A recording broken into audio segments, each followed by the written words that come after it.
Welcome back, everybody. It is wonderful to be here. I just returned from doing a TEDx speech. It's called TEDx Woodinville. That's how you have to talk about where the speech was.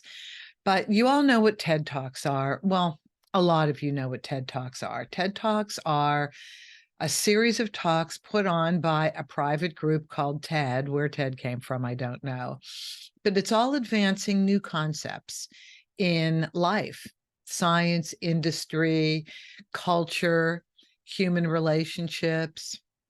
And so I just delivered a TED Talk that I really think will benefit you now as you're waiting for it to be uploaded to YouTube at some point between a month and 3 months. But the talk was about grieving before filing in order to have an amicable divorce. Now, you've all heard me talk about the recipe for a heart-healthy divorce. There are 4 steps, and one of them is compartmentalizing time. Well, compartmentalizing emotion is what I want to talk about today, because in the TEDx talk, I talked about grieving before filing.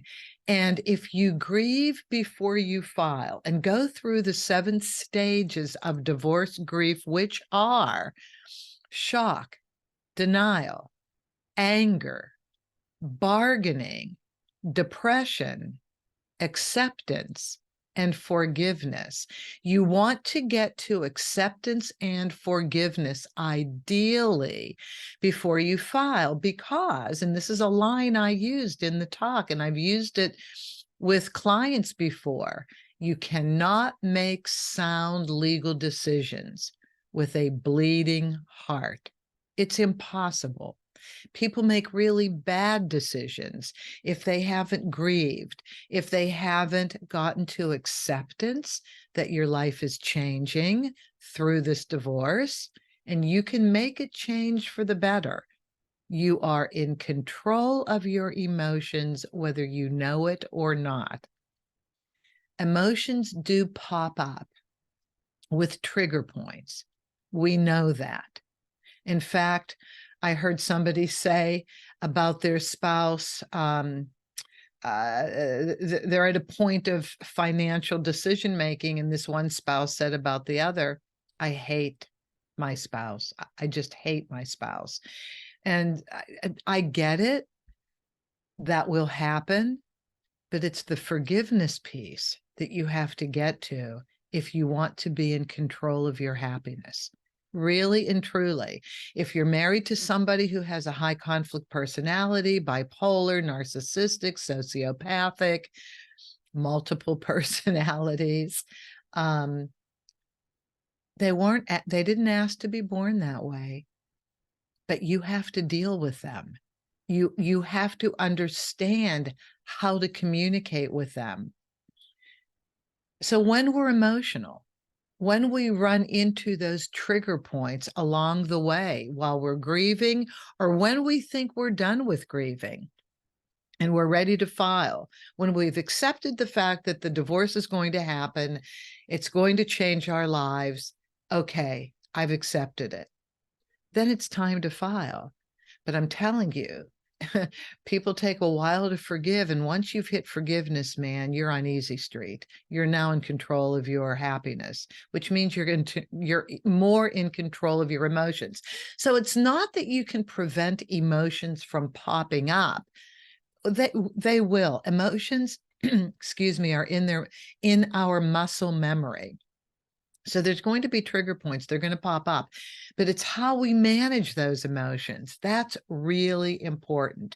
So I want to talk a little bit about how to compartmentalize emotion. When I talk about compartmentalizing time in my recipe for a heart-healthy divorce, I really didn't think about compartmentalizing emotions.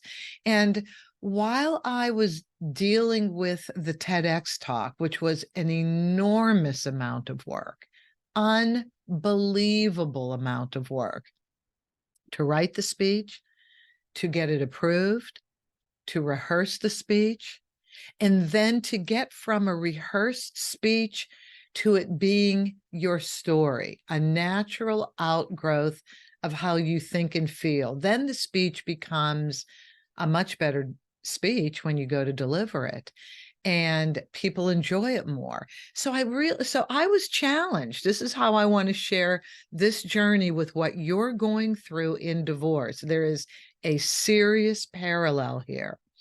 So along the way from July until last Saturday, October 14th, I was challenged along the way more than you know. First of all, my business increased. With increased business becomes increased emotions I have to deal with from my clients. I walk on an emotional landmine for a living, and that's what you do in divorce. You walk on an emotional landmine in your divorce.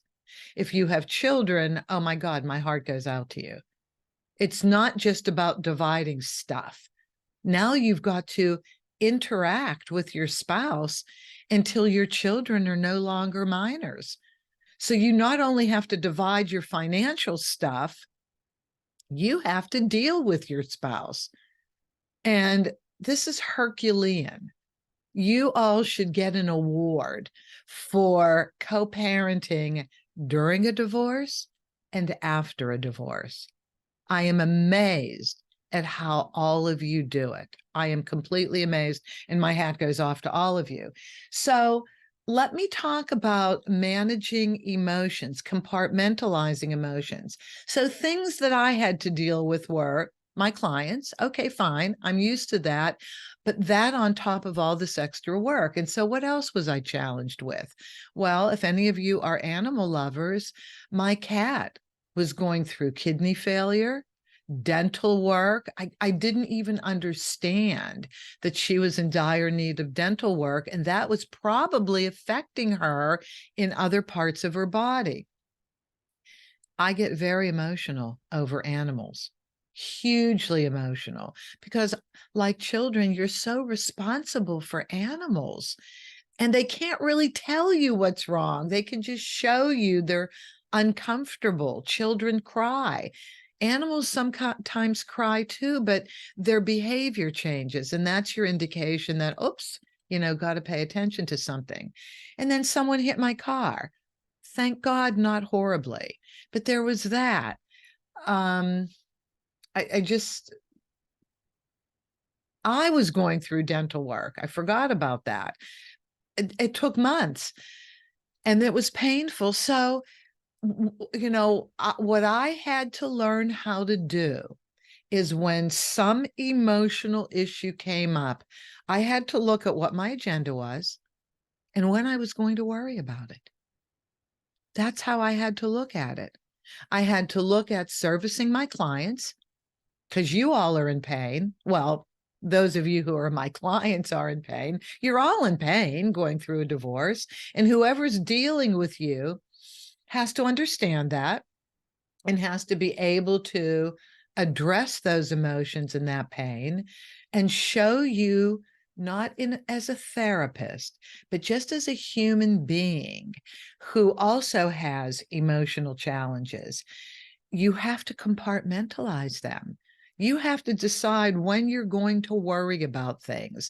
And so I learned how to, okay, I have time now. Let me deal with this. Let me do whatever I can to heal, to progress through and make decisions, to get the car fixed if it needs fixed, to get the cat worked on, to get me worked on. And so this is what you have to do in your divorce, and then you go to work. So here's what you need to do in terms of managing your emotions during divorce. First of all, you have to understand that emotions will run rampant throughout divorce. It's simply going to happen, which is why it's so important to grieve before filing. You can take care of a lot of that emotion if you grieve before filing. And so how do you do that? You tell your spouse you need time to grieve. That's exactly what you do. You first of all understand you both have to grieve. Now, if you're the one who's been asked for the divorce, your spouse doesn't understand that they've gone through grieving before they even told you they wanted a divorce. They don't understand that. So they're in fear. They're processing, how am I going to do it? Is it really the right time to do it? Should I be doing it? Are there other steps I should be taking? Does this make me a horrible person because I want to get divorced? And then there'll be a time where they're going to want to make you the worst person in the world so that they can accept the fact that they're going to ask for a divorce. And it's just a defense mechanism. So what the initiator of the divorce doesn't realize is that they've been processing all of the emotions of the uncoupling before they've even talked to you about getting a divorce. And then they just expect it to move forward smoothly. They don't understand that you need time to grieve once you've been told the divorce is about to happen or that they want a divorce. And if you're the initiator, you have to allow your spouse the time you've had to process their emotions. It's a must. And even when you've grieved before filing, both of you, emotions are still going to pop up. So I just want you to understand that and not get upset over it. It's normal. It's natural. Number two, how do we manage those emotions? Okay, well, most of us have to work even in a two-parent household. Depending on where you live, it's seriously expensive. If you're lucky enough to not have to work, great, but maybe you're going to have to work once the divorce takes place and afterwards. So how do we manage our emotions? First of all, when emotions pop up, say, okay, I get it. I've just been triggered. I'm having an emotional reaction. Breathe. Take deep breaths. When you take deep breaths, it calms your body and your mind, and your heart stops racing. Because when we get emotional, our heart starts racing, our blood pressure goes up. And if you can just sit quietly for a second and breathe for several times, that will calm you down. And then look at where you're at. Are you driving? Are you with children? Are you at work? If you are in the middle of doing something, which most of us are, just say, I'm going to think about this later. The issue isn't going to go away. And if it's not an emergency, just say, I'm going to process and think about this later after I get home, when I have time to just sit quietly and think, what's the best way to deal with whatever the trigger point was that caused you to be emotional? And just logic it through, because emotions put us out of whack. They tend to compromise our logic. There's parts of the brain that are triggered, the amygdala, which is the logical portion of the brain. You have to sit quietly and say, okay, how am I going to problem solve? How am I going to figure out this issue that just caused me to be emotional? And just going through that process will help you deal with those emotions. But breathe, and then look at the appropriate place in your schedule to sit with this issue and logic it out and see how you would like to deal with it. Number three, the benefit in doing this, the benefit in managing our emotions. Well, the benefit is we remain in control of ourselves, and we must remain in control of ourselves at all times. You know, when we give in to our emotions, they take over and they make us do things and say things that we're sorry for, that can compromise us, that can put us in a worse position that we're already in. We'll yell at people, we'll hurt people, we'll then end up having to apologize to people. But, you know, if you can manage your emotions, oh my God, you can really handle a lot of what life throws at you in a much more graceful way. And if you can do that, holy heck, you're in a great position. You're in charge of yourself now. You're able to take on whatever life throws at you. If you understand that managing your emotions is part of the process. You know, we're all given challenges in life when we least expect them. But as long as we can understand that we don't have to deal with things right now, I mean, unless it's life and death, of course. We don't have to deal with things right now. We can say, you know what, let me get back to you. I want to think this through. If it's your attorney calling you, your mediator calling you, your therapist, your children, whoever it is that either is part of the emotion that you're feeling that you've been presented with, or people that you just have to deal with that day, you can just tell people, look, I'm very emotional now. I need a minute to collect myself, to think, to calm down. Let me get back to you later. Here's when I'm going to literally sit down, think this through, and then get back to you. That puts you in control. And see, when we're emotional, we feel like we're out of control. And that's what divorce can make us do. It can make us feel out of control, but you're never out of control. Control is always there. You just need to know how to exercise control. And in exercising control, you need to compartmentalize your emotion. You know, I can't really deal with this right now. I'm at work. I'm in the middle of a meeting. I have a project I have to work on, but I will take care of this later when I get home or when I have a minute. And as long as you communicate that with people, you're going to be fine. Everybody understands. Now, if you have a spouse that is out of control, which many of you do,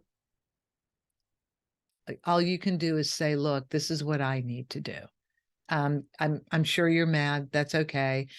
Please stop emailing me. Please stop texting me. I am not going to look at or respond to any more texts or emails or phone calls. I'm just not going to do it. I have to get through work today, and I do need time to process. But I will put my attention on this. As long as you do that, that's the best you can do. And honestly, that shows you're in control of yourself, and your health will benefit from it. Your mental health, your emotional health, and your physical health. All three aspects of our being are affected by emotions. And the more you can compartmentalize those emotions, meaning put them in their place, time-wise, you're going to do fine. You're going to start feeling really in control of yourself. That's going to be such a great feeling. And then fear is going to diminish. Trust me, that will happen. Okay, number 4, the timing of dealing with emotions. Well, that's what I was just talking about. Don't do it now. If something happens that triggers your emotion, don't respond again unless it's health, life and death. Other than that, don't do it. Decide when you want to deal with the divorce. You can't do it while you're working. In fact, use work as your respite. Use work as the time when you're not allowed to deal with your emotions and divorce. You need to work. You need to put full focus and energy into your work. And nobody can argue about that, right?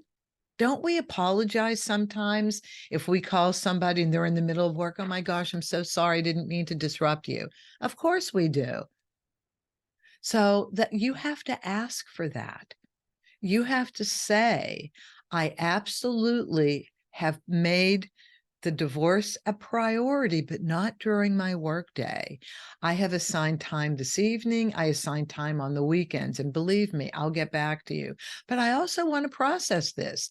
This is important to me. If you acknowledge the importance of something somebody has just brought to you or something has just happened, acknowledge the importance of it, but do it when you're clear-headed, when nothing else is happening. The timing of when we deal with our emotions is so incredibly important.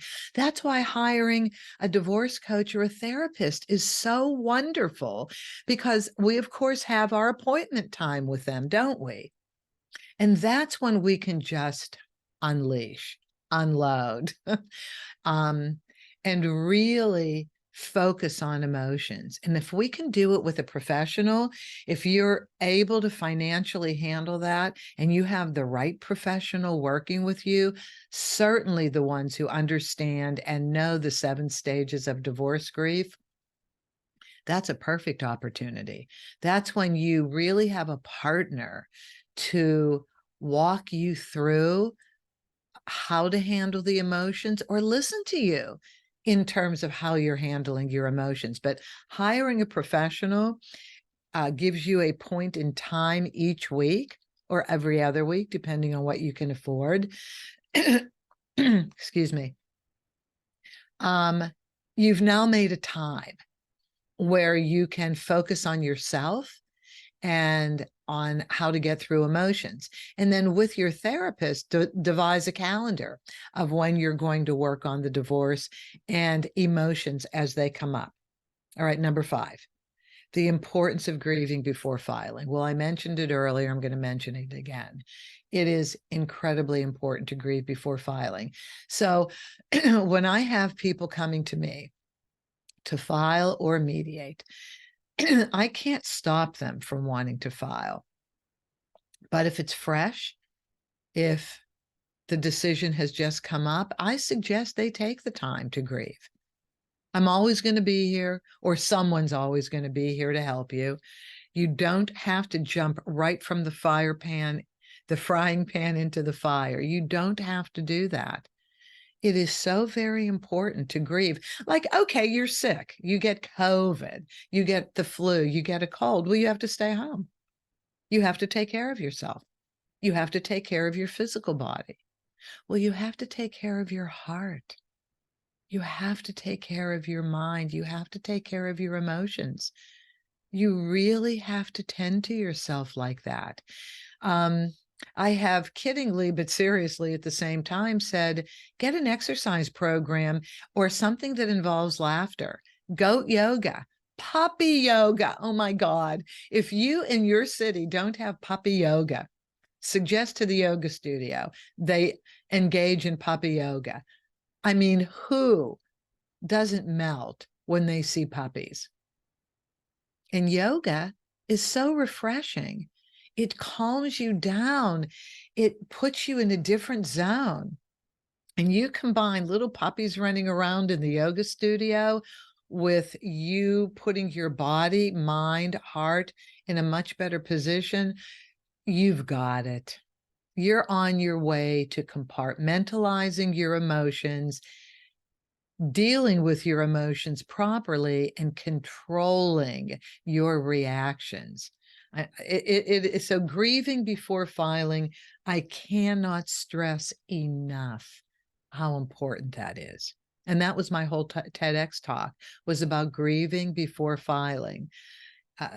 Just the most important thing you could possibly do. Grieving is food for the soul. And then number 6, the 7 stages of divorce grief and the significance of forgiveness. Okay. Again, here are the 7 stages of divorce grief. Shock, denial, anger, bargaining. The bargaining is, do you really want to divorce me? Can't we go to therapy? I know you've wanted me to go to therapy before, and I didn't want to, but now I see it was important. I blew it.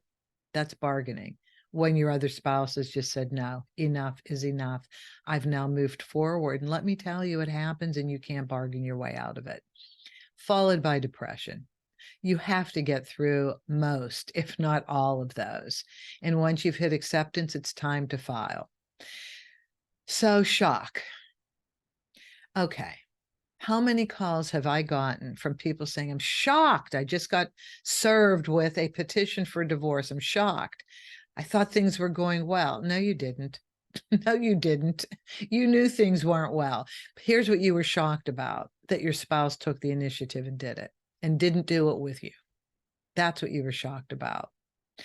Now, there are those unusual situations where people are served with a petition for divorce and truly you had no idea, never had a talk, seemed like things were okay, and your spouse was living a double life.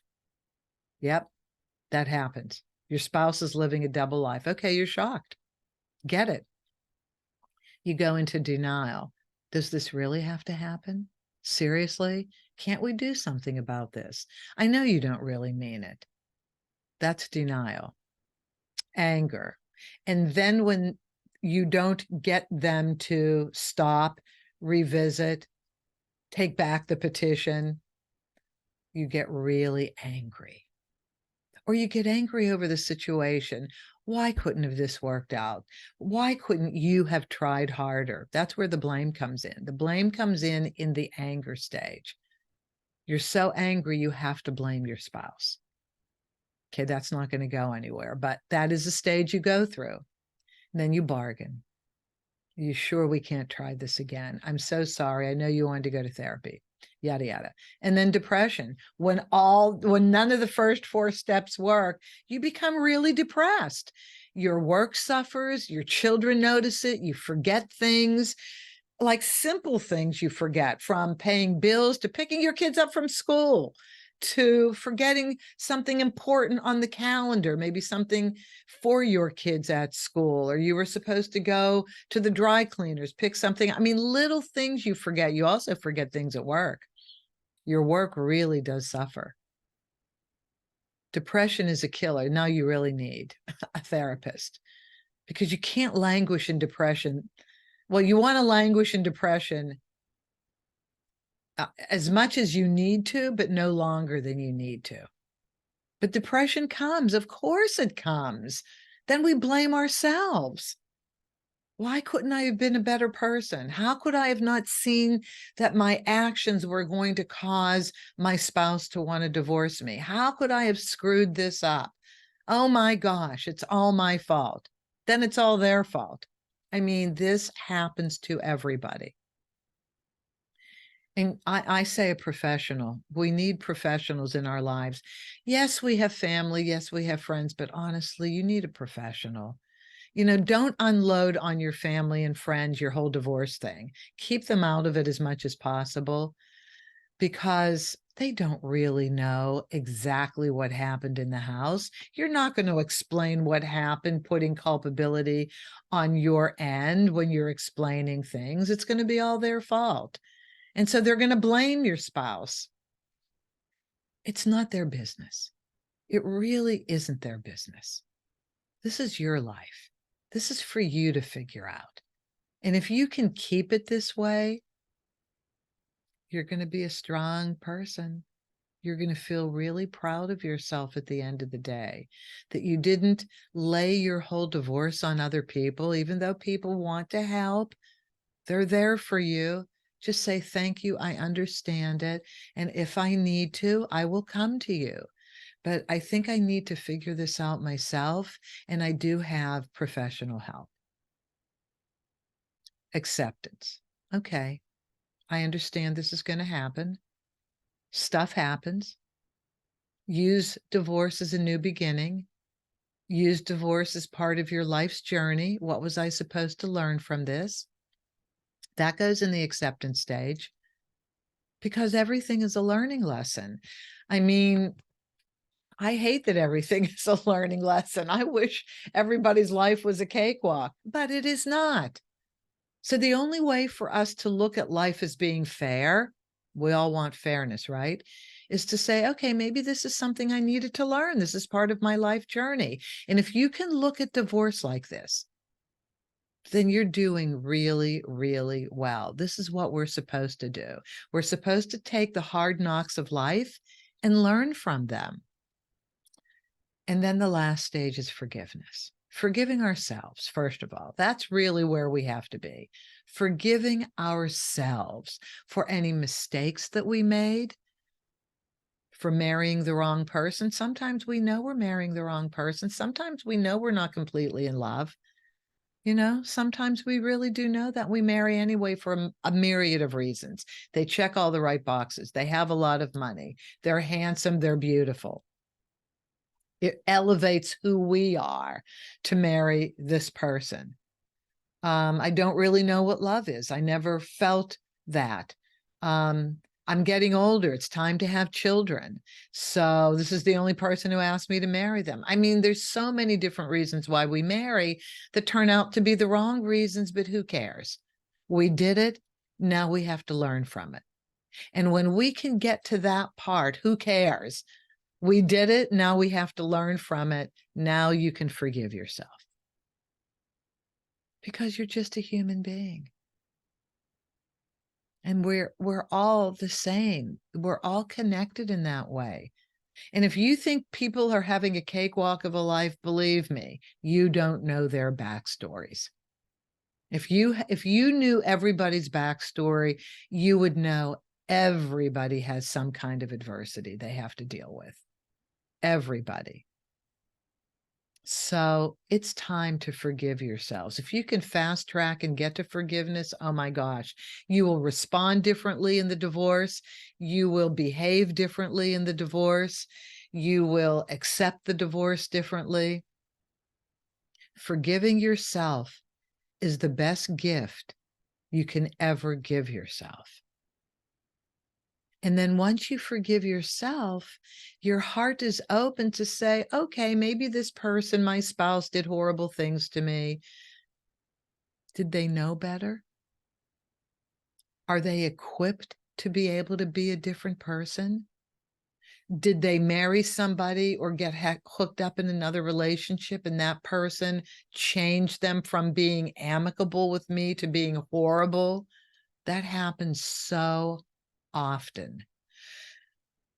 But if you can forgive yourself and forgive them for being human, you at least have another tool bag, another skill set, another way of approaching this issue in your life called divorce.